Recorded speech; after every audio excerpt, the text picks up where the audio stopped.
স্কুলে স্কুলে সরস্বতী পুজোতে বাধা কেন? প্রতিবাদে বাঁকুড়ায় মিছিল ও থানা ঘেরাও কর্মসূচি বিজেপির। নেতৃত্ব দেন ওন্দার বিজেপি বিধায়ক অমরনাথ শাখা।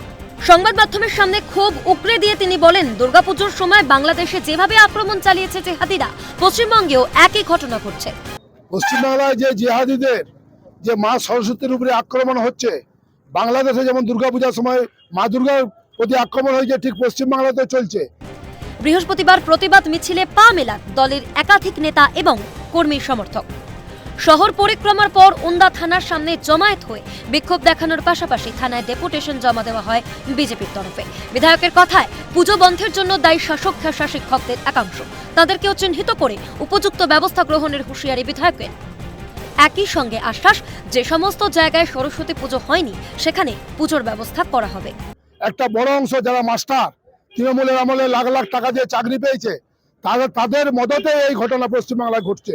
তারা গোটা পশ্চিমবাংলা ব্যাপী এই ঘটনা ঘটাচ্ছে মাস্টাররা। ওইখানে যেখানে যে সমস্ত জায়গায় পুজো হয়নি, আমরা কথা বলে সেই সকল জায়গায় পূজার ব্যবস্থা করব, গ্রামবাসীদের সঙ্গে এলাকার মানুষের সাথে আলোচনা করে।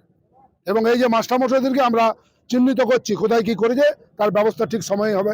বামফ্রন্টটা ভেবেছিল 35 বছরে। হরিণঘাটার দাসপোলডাঙ্গা প্রাথমিক বিদ্যালয় হোক বা শহর কলকাতার যোগেশচন্দ্র ল কলেজ, বাণী বন্দনাকে কেন্দ্র করে সৃষ্টি হয় বিতর্কে। রোষের মুখে পড়তে হয় বাগদেবীকে। বাধা দেওয়ার অভিযোগ ওঠে সংখ্যালঘুদের একাংশের বিরুদ্ধে।